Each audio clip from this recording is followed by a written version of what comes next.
guys, welcome to Kuber TV. We're doing a deck guide today. This is the deck that I use to get to Mythic. Best of ones. Let's just jump into it. Mono green, I'm calling it Stompie Stompie. So, this is it here. Now, I am a free user, so I do not have access to all the cards. So I have made this deck basically with the cards that I have just collected. So without further ado, let's just get straight into it and why the deck works. So, we have our 1 costs, which is 4 Lano Elves. We're running mono green, we want that mana. So we run 4 of them. At worst, this card in the deck will absorb a shock. Will absorb a lightning strike sometimes, which is great if people are lightning strike it. And at best, it will pump you a ton of mana. On to our second card, our Pelt Collector. We run 2 of these. It's a 1-1, but as more creatures enter the battlefield that are stronger than it, every time it will increase to put a counter on it. Which means some people will tend to ignore this, and it can become very dangerous. It can end up as a 3-3, 4-4, 5-5, then it ends up with Trample, and as you'll see, all our creatures up here all make this stronger, so it's a really, really good addition to the deck that I'm surprised worked, but it seems to. And as I said, at worst it'll absorb a Lightning Strike or a Shock against mono red, which is not good to your face, which is what you want. On to our 2 cost cards. My favourite 2 cost card is this guy, the Curl Harpooner. This is a 3-2 with reach for 2 cost. I mean, that on its own is value. Plus, when it enters the battlefield, it will attack another creature that's got flying on the enemy's side. And if you have cards in your graveyard, you'll add plus X for those creatures. The creatures, target creatures for the number of creature cards in your graveyard. We're only running creatures, so if you've got 2, you'll get plus 2, making it a 5-2, which means this guy can take out a lot of good flyers. He's a really good card, and at worst it's a 3-2 with reach on the battlefield for 2. Brilliant card, love it, one of my favourite cards. Our Thorn Lieutenant, we run 2 of these because I only have 2 of them, but it's also a great card. It's a 2-3, so it's a really good blocker. Really good against the mono reds because if they zap it with a spell, it leaves behind a token. Sometimes they might have to zap it with 2 spells, which means you get 2 tokens behind. And then comes the big bit. The Thorn Lieutenant gets +4/+4 until the end of the turn for 6 mana. Sip of the coffee. Now, the good thing about that is people forget about that. Because you play it so early in the game, and if they're ignoring it because they're dealing with your other creatures, a lot of people tend to forget that this can get +4/+4 and do a lot of damage, which means later on you can use it to block and it'll kill something. You can swing in with other creatures, people will not chomp block it, and you can pump it and win the game. Really, really good card. One of my favourite cards. I would probably run 3 instead of 2 if I had more, but it's an M19 card, so I'm not going to spend any tokens unlocking it. On to another card. It's an addition from the M20 set, our Barkhide Troll. We run 3 of them. As I said, because I've only got 2 of these, otherwise I'd run more of these. But it's also good. It's a 3-3 when it comes down onto the battlefield. It can get hexproof if you spend 1 mana and remove one of the counters. Really good, can swing and do damage, and becomes a really good chomp blocker later on. Plus, what we're really running this for is the 3-3 to get up to this card later on, which I'll explain to. We run one of our Hydras. The reason I just threw this in because I had 1 spare slot, because I can't run 4 of these. This card's a pretty decent card, comes in with counters on it. You can give it a trample, it can fight another creature. We tend to want to hit this in our deck turn 4-5. It's when we're really going to be using it. We don't really cast it with like 1 mana and make it completely rubbish. But sometimes you do because you just want to pick off on a really annoying creature on their side. But it's a good addition to the deck, even though I've only run 1 and it doesn't turn up that often. Another great card is our Steel Leaf Champion. We only own 3, that's why we're only running 3. If I had 4, I'd probably drop that and run 4 of them. You can get this down on turn 2 because of your Lano Elf, and it swings in for 5. You can get in for quite easily 10 damage before turn 4s even happen sometimes, before the board clears come down, before they get blockers. Really, really good card for 3 mana. We're mono green, so we don't have to worry about the 3 forests cost, which is the rough part about this card if you're going to play it in like dual colours, but we're in a mono, so we don't have to worry about it. On to the bulk of our deck. Our 4 main cards here are 4 costs. Our Neilhide Firefox, our Shifting Ceratops, and our Vinemare. Our Neilhide Firefox has hexproof, which is brilliant. We're never going to have to untap that hexproof because it costs 2 to remove it, but because we don't have any instant spells, sorcery spells, planeswalkers, any of that nonsense, we never have to worry about it. It's just a 6-6 that can come down on turn 3. I've also been hit by Vicious Rumours on my opponent's turn 1 and played this before I've even played Mana, and watched as their basically game goes kaboom as they instantly quit. It is a very, very good card. Great against Thought Erasure, which is really annoying if you've just got this in your deck and your opponent Thought Erases you, and then now you've got a 6/6 on the battlefield. Really, really strong. Another great addition to the deck from the M20 collection is the Shifting Ceratops. Can come in with haste, can give it trample, can give it reach, and the best thing about it is it's counterproof, which is really good against the blue decks, and it's immune to be protection from blue, which means it can block any strength or toughness blue creature and it won't take damage. It can't be counterproofed, as I said, so it's really good against the counter deck, with the exception of the Pack Wolf in that deck, is where it struggles because the Pack Wolf can trade with it. But against Teferi and all the blues, it's a really annoying card. With the 3-cost Teferi, if you're first and you've got this down on turn 4, or your turn 3 basically, because it'll be your turn 3 if you've got a Llanowelf down, he can't ping that back. And it's a 5/4 that you can give trample, so he has to have something else down to deal with it. Really, really strong card. Our final 4-cost is our Vinemare. This is a 5/3, so it's a little bit weak on the toughness, but the best thing about it is it's hexproof again, so spells and things like that, don't worry about it, and black creatures can't block it, which means the annoying zombie decks can't do anything about this. You can get 2 of these down if you're lucky, and you can win the game before they've even got a zombie off, but they're just still trying to mana up to that point. It's a really, really good card. The risk is they now those decks are putting in additions. You're seeing a lot of the little green elves that can come in and block this, which is a bit annoying. That's why we're on the Steel Leaf Champ to get past them. And board clears, as always, hexproof means nothing about. On to our next card, which is our 5-cost, which is basically our most expensive card in our deck. And I'm going to skip over this and go to our main card, our 4. Now I say this is Gaita. I think the L silent, I don't know. I keep hearing everybody else say it differently, but I don't know how to pronounce it. But Gaileta, the Primal Hunger, our big 12/12. But the big thing is this card costs less, where X is the total power of the creatures you control. So let's run through it. Turn 1, Llanowelfs. Turn 2, Steel Leaf Champion. So that means we now have 6 power on the battlefield, plus our 2 mana in our hand, 8. Turn 3, we drop down our Neelhide Hawks. That gives us 12 power on the battlefield, plus 3 mana in our hand, which means next turn, this card's coming down. We drop this down, we've now got a 12/12 on the battlefield, and then turn after that is the God Eternal, which doubles the power of each of our creatures, which means this becomes a 24/12 with trample, and that's basically the end of the game most of the time. That's how this deck works. It's extremely simple, nothing to it. Every card has a purpose. So what I found in the best of ones is sometimes you'll be the best of ones you don't know what you're up against. So turn 1 you're like, I don't know what I'm playing against. Play a Llanowelf, oh I'm against Burn, boof, it gets blown up. Or you play a card and you're against blue and it gets tapped back. So I found that I needed cards that were going to do something in every single game. So what does each card do in every single game? At best, pumps for mana. At worst, it gets shocked and it's dead. But the shock doesn't go in my face. Pet Collector. At best, can become a really big, huge creature for 1. At worst, absorbs some spells or is a chomp blocker. At best, comes in and kills a big, massive flyer. Has reach, blocks flyers. Really good against the flying decks that has a lot of 1/1s earlier on, because it can come in and pick them off and then they can't swing in. At worst, it's a 3/2 blocker. Third Lieutenant. At worst, it's a 2/3 blocker that drops a 1/1 if it gets hit by a spell. At best, it can swing in and do a ton of damage.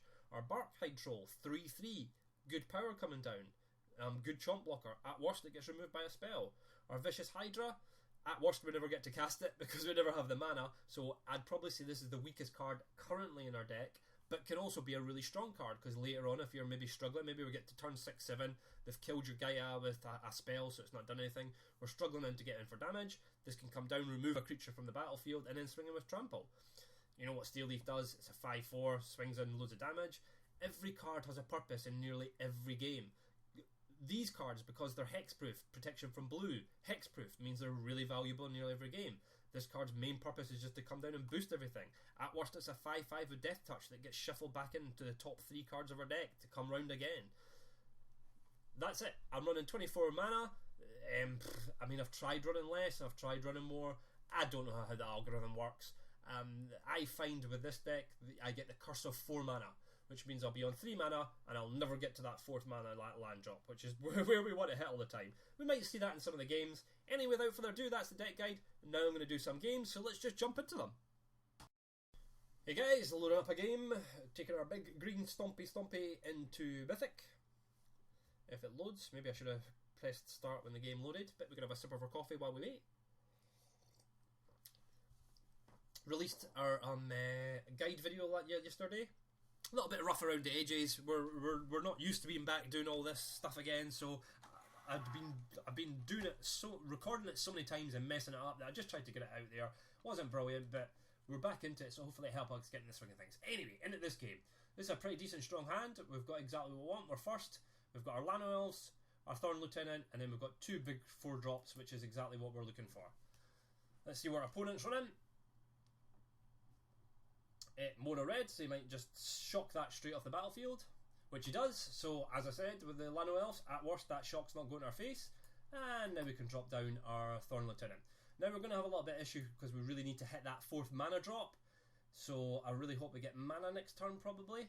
That could be an issue. That guy is a bit of a pain, but we're not going to be able to do too much about it in this game. As I said, 4th mana drop always seems to be an issue. Will we get mana blocked?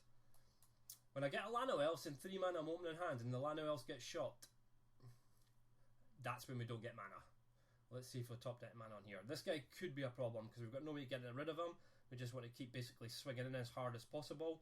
Hopefully I can get this down next turn. That would be kind of what we want. If we get mana, come on, give me the mana. Forest, forest, forest, forest off the top, please. Yeah, we're in a little bit of trouble with him being able to pump. He's got another thing coming down. He could cast a shock at that if he wants. And as you see, there's the classic mana block.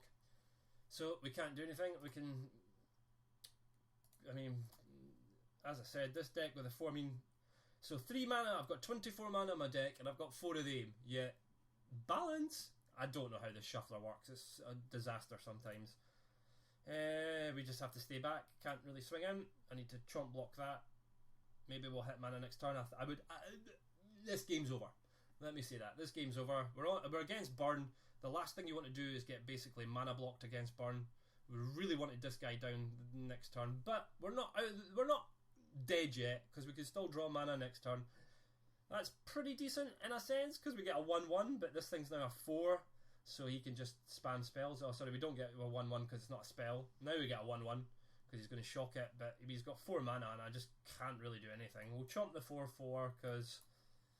Let's see. If we don't hit mana, this game's over next turn. What a disaster. As I said, 4th mana! This deck has a horrible time, and there you go. As I said, horrible time every time. Good game with getting that 4 mana. It just doesn't let it happen. GG!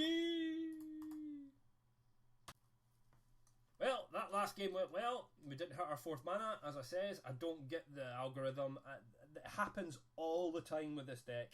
If you start with Lano Elf and 3 mana, for some reason you just don't hit your 4th mana.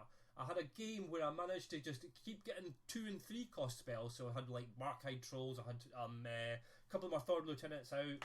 I think it was like 18 turns before he eventually killed me, and I hadn't hit my 4th mana drop. Really is ridiculous sometimes. Ooh, anyway, we've got 3 mana this time plus 2 Lano Elves. It's not the best of hands, but I am going to keep it because we're first, and I do like going first. And if he doesn't kill this, we should be okay to get both of these guys down. We're against blue, so we do like the sight of blue because that'll stop this guy. So we'll drop this down. I'm probably going to swing in with a Lano Elf because, I mean, it's probably going to be an Opt. Oh, it's going to be a Spectral Sailor. Still swinging though. I'm quite happy to trade because I've got my mana for my Shifting Ceratops, and that 1 damage can maybe do something. If he's left up a counter, he's going to be sad. We'll drop this guy down, and we can give it haste to make it swing in as well. Oh, he's got the countery boy, which casts spells in my turn, but that's fine. Give this guy haste. Swinging for 5. Now, as long as this is a pure mono blue deck, we should be okay, but I do expect to see the forest, which means the Pack Wolf could be a problem. It's a curious obsession, so we're currently okay. It looks like he's sticking around the mono blue side. He's left 1 mana open, but I am completely okay with that. We have got 6 mana. So, I'm probably just going to swing in with all of these guys and cast a Vine Mare. because the Vinemir's hexproof and it'll stop him from pinging it back. And then, or do I cast the Steel Leaf? Because the Steel Leaf should be able to block this guy. Let's go with the Vinemir, I think. Swinging with everything. Now we've got him down to almost lethal. It's pretty good. And he's out, because he got mana blocked. So he got like me last turn, he's out. GG! Ooh, this hand is horrible, I think. I mean, if we hit our mana, it would be good, but our opponent goes first. I mean, do we want to keep this? I'm going to keep it. Oh no, I'm going to mulligan it. I'm going to keep it. I'm going to mulligan it. I'm going to keep it. I'm going to keep it. If we hit 1 mana, we should be okay, because at least then we get our Steel Leaf down on turn 3. We don't hit mana, which is sad. We hit one of the worst cards we could have hit, because our most basically expensive card in the deck at 5, but there you go. Search for Encanta. We do hit our mana on our next drop, which is really good. Sadly, we've got a lot of creatures, but if we can get this down and these down, it's really good against this deck, because he's running blue. It is blue-black, but we do have protection from the blue side of things, and this guy has hexproof, so it's pretty decent. Oh, there's the Narset. Go look for some cards.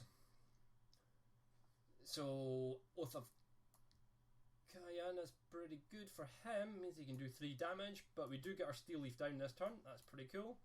And we'll just swing it at your face. No point in swinging it at this guy just now, because he still gets at least one more go of the... oh, no, he wouldn't have. But, he's just drawing cards with this. I'd rather probably just swing it and do damage. Next turn I can drop down my Nullhide, possibly followed by our God Eternal Road if he hasn't cast any creatures. We do have to be aware of board clears, but most of the board clears... Ooh, the white coming down is a little bit scary now. That means he could have a nasty board clear. Most of the board clears with black and blue, if it was just solo black and blue, would be Ritualist Suit, etc, etc. Here goes one of our Shifting Ceratops, unless he's dumb and gets rid of our Ferrofox. You know, he gets rid of the God. That's okay, I suppose. He's got 2 mana remaining, which means he can't cast that, which I'm happy about. We do get our Nullhide down next turn. And then if we hit mana, we can then swing in, but we are now in board clear territory. This is the risky thing, though it is 3 white and 2 white and 2 black, I think it is, because it's some mana, right? Well, he killed off that. Let's just drop down our Nullhide and just keep doing damage to his face. We have no card draw in this deck, so once it's dropped down to 1, we can ignore it. It does you can't draw more than 1 card means nothing to us because we have no card draw at all. So that's another thing we can ignore. A lot of decks, that's really annoying, and I forget about it all the time, and I've got a treasure map out, and I'll ping the treasure map, and I'm like, oh no, just wasted my treasure map. That's probably, yep, that's going into my Thorn Lieutenant. At least I get a 1-1 down. We didn't hit any kind of board clear, which gives me the impression he's probably running Rituals of Suit. Ooh, that is pretty tasty. So, the question is, what do we do? I think we just go for it. I think we just drop this down, because next turn we can drop this down with haste. Gadooshk! Swing in if you'll let me. He's going to kill my token with Befuddle, okay. Swing in for 6. We've got him now down to lethal. We're still going to be wary of the board clears, because the board clears still can come in. And if he's got one, I'm most likely going to expect it here. What else could we be worried about? Really, board clears are all we're worried about? Teferi, not really concerned about Teferi. That's the game over. He's going to put that back to my deck, but that doesn't matter, because we now have 11 damage to swing in. Unless he can do something. He's got 2 mana. I don't think it matters. Yep, looks like I think this game. Better do something, or it's going to be game, because you can't do anything. He's thinking. He's going to Elder Spell and destroy. He's Planeswalker, because he's searching, but that's good game, because he's now got no mana. Whoopie-doo. GG. Good game. Drop down this. Give it haste. Badooshk. And there you go, guys. Simple as that. Swing in and wreck his face on turn 5. Dead easy. Ooh, what will this deck hold for us? Who are we up against? GR.ape. That's a... what's that opening hand like? I mean, I like it, except for these two cards. I wish this was one of our 4 drops, but I'm still going to keep it because we are on the play. 4 mana available with our Lano Elves, and we will hopefully draw into something. I mean, we've got 12 4-drops, so I'd expect to not top deck, but at least hit one of them in the next couple of turns. He has mulliganed a fair bit, which is always nice to see. As always, Lano Elf down number 1. Ooh, we're up against a mono green colour deck as well. Sweet, there's a mana drop, which is okay, I suppose. I'm going to swing in with my Lano Elf, because now I'm not too fussed if we trade. I also know he's probably not going to trade, considering... Now, this is one of the decks we can struggle against. Judd Dinosaurs is the opposite of us. This could be quite harsh. But we are in a pretty decent position now, because we can get down Gaia ASAP. Though this is one of our hardest decks. This is one of our hardest matchups because, well, that's why. Ripjaw coming down, boosting his card draw. He's also now got 2 quite strong creatures down in the battlefield. Really hard to swing in against this deck at this point. That's why we really wanted one of our 4 drops last turn, because our 4 drop last turn would have allowed me to cast this. We don't hit the mana for it, so what do we do here? And all honestly, I think we just have to wait a turn. It's annoying, but I don't really have a choice. If we wait a turn, we can get this down. Yeah, we're just going to have to wait a turn, guys. It's not the best. I really wish we'd hit one of our 4 drops earlier, but second Ripjaw is horrible for us. Yikes. It's not over though. We do have 24 damage coming down if it survives. It's a good blocker, but he can also have his Primal Hunger next turn. He is on 2 mana, which is at least something. He's not hitting his mana drops, which is nice with the card draw. He's probably not going to swing in, but he might do. Nope, he's going to avoid it. Well, we know what we're doing now. Dead simple. Excuse me. No attacks. Now then, hopefully he's not hit his mana, and that'll put us in a really good position. Him being mana blocked against Judd Dinosaurs is brilliant, because this deck is basically one of our weakest matchups. Obviously the mono-colour similar deck is also a weak matchup because we're matching creatures for creatures, but this is one of the ones I've struggled the most against. If they get first turn, it can be over before we do anything. Second Marauding Raptor coming down, followed by, there you go, see what I mean? There's his one. We kind of expected that, but it's not the worst news in the world because we will trade quite heavily. So let's just drop this down and trade. It's our best option. Next. So swinging with this guy, swinging with this guy. Let's do some trading. I'm going to keep this guy back because I don't see the point in swinging in. We can't kill this with this guy, so there's no point. We do have our mana now to pump this if we leave our mana open, but we also have our second Primal Hunger if we need it be. So I'm assuming he's going to trade here. He kind of has to. He's taken 24 damage. We kind of did get a little bit lucky. We'll probably trade a Ripjaw here, and we'll probably trade here. I'm assuming. I do have a Death Touch guy down now. Yeah, there we go. There's the trade there. So we're getting him for 12 damage. There's another trade there. So we're getting him for 12. Not the worst trade in the world. He does draw a card though, which is unfortunate, but these are the breaks. So, what does he hit? Now, he's got quite a lot of cards. He's got the mana open. I would say he's in a stronger position than us, even though he's on 5 health. That's not the worst thing to see, I don't think. Yep, creatures are a little bit boosted, but he can make creatures fight, which is unfortunate. But we do trade, so it's not the worst thing. What did he make fight? So Ripjaw, so he can draw another card. Makes sense. Ends up 1-1. That's a shame because I could have pumped if I'd left the mana open, but we couldn't leave mana open, obviously. See, this is where our weakness is because we don't obviously have trample. Swinging in with a 3-3. Right, okay. I'll trade. Okay, we still trade because we've got Death Touch, so I'm not too bothered.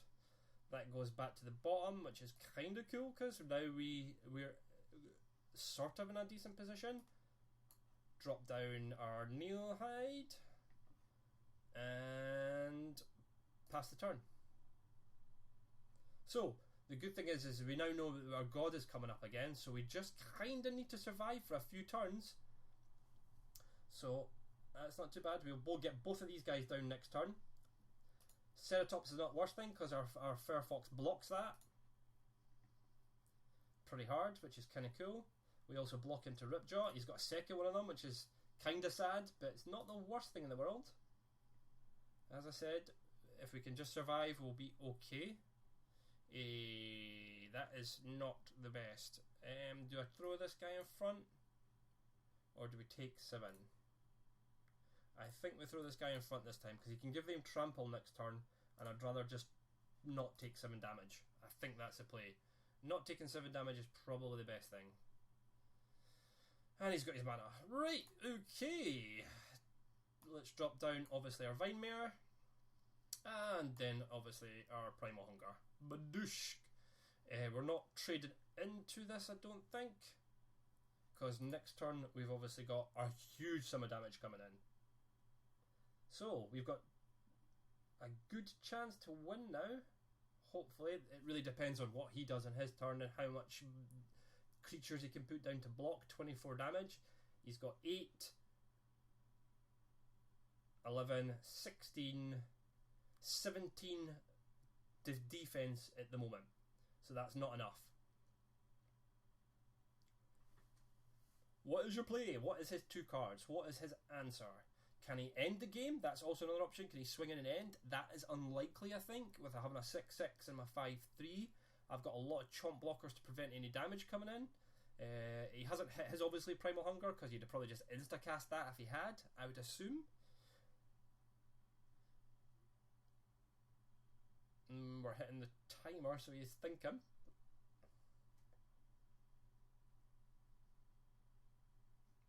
Our play's dead simple. This is the thing about this deck. It is pretty simple what we're doing. We're not got any particular nasty tricks up our sleeve. We're just basically as many creatures down as possible. Primal Hunger into God Eternal or Ronas. I think that is it. Ronas. Sounds like it. So our pal over here is either gone AFK. I was really thinking he's not moving. He is moving his mouse. He's on top of his. He's going to fight and kill off my Lano Elf and draw a card. So he's obviously digging to try and find something as an answer. Did he find an answer? Hopefully he found mana. He didn't find an answer, and we win! Yes! JJ! How is our opening hand this time round? Let's have a look at this. Let's see, what do we get this time? Lots of mana and Lano Elves. I'm going to hold on to that, because we've got a nice wee curve up until turn 3, and now we can draw into some decent stuff as well. We've also got backup. We could be against Feather, which is not the worst deck to go against when we've got our Nullhide and our Vine Mare. It makes it a little bit difficult. He's probably going to shock that. It looks like he has a shock open. Nope, Scorch Spitter. Okay, that's interesting. I think we drop down here. Thorn Lieutenant, possibly? No, we'll go with this Troll, I think. We'll go with the Barkhide Troll and our additional Lano Elf. It does mean that we can't actually protect this if he wants to kill it, but I'm kind of okay with that because it allows us to get into our Nullhide. Now I cast my second Lano Elf, Casey killed that one. It means that we at least will hit this on curve. So he's actually not cast anything of interest, so I have no idea what deck I'm against. It looks like Chandra Spits and 1/1s with the Cavalcade. So let's just drop down this big bad boy. And swing in. Now don't click that before you swing in. The amount of times I click it and I basically pop the hexproof off of it straight away. Swing in for 1. Swing in for 1? Swing in for 3, sorry. Takes 3. Excellent. And we have a 6/6 down. Now we're in a pretty decent position. We still have to be aware of the Chandra Spitfire, because as we know in previous games, that can easily swing in for over 15 damage on turn 4, so you have to be aware of it. But it's not, it is the Feather deck that we kind of thought it might be. makes things a little bit interesting. It does mean he can't use spells on my Nullhide at the moment, which is pretty good. And we do get a Vimir, but he can boost this guy up. This guy can be annoying. But we're in a decent position. So what I'm going to do first, because I can cast that, is I'm going to swing in first with all these guys. I'm assuming he's going to cast something to boost that up and then chomp block my troll.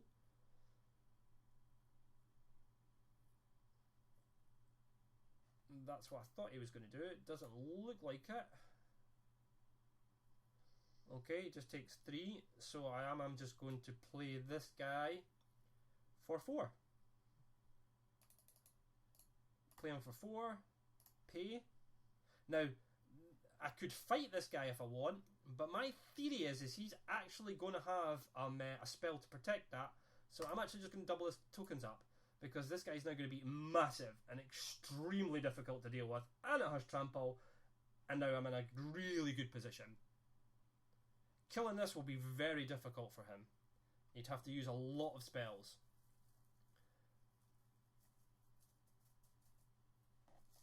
I still think it's Feather. I'm not 100% sure. I mean, you tend not to see Chandra's... okay, no, this isn't really Feather. I don't know what this deck is, if I'm being honest with you.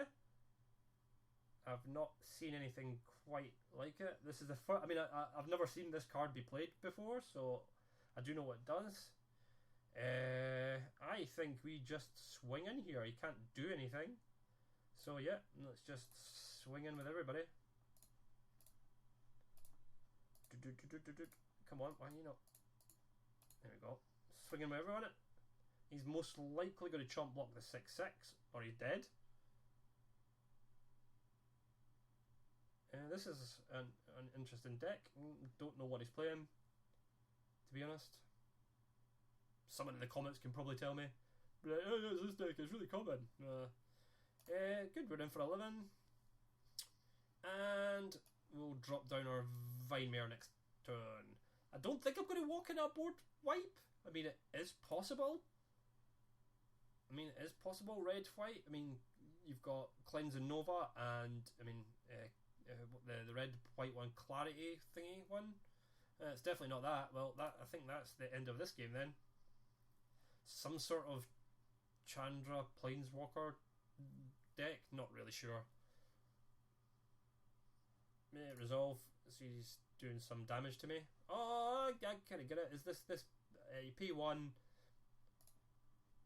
Right, you do what? 2 damage to me? 4 damage? 4 damage because it copies it.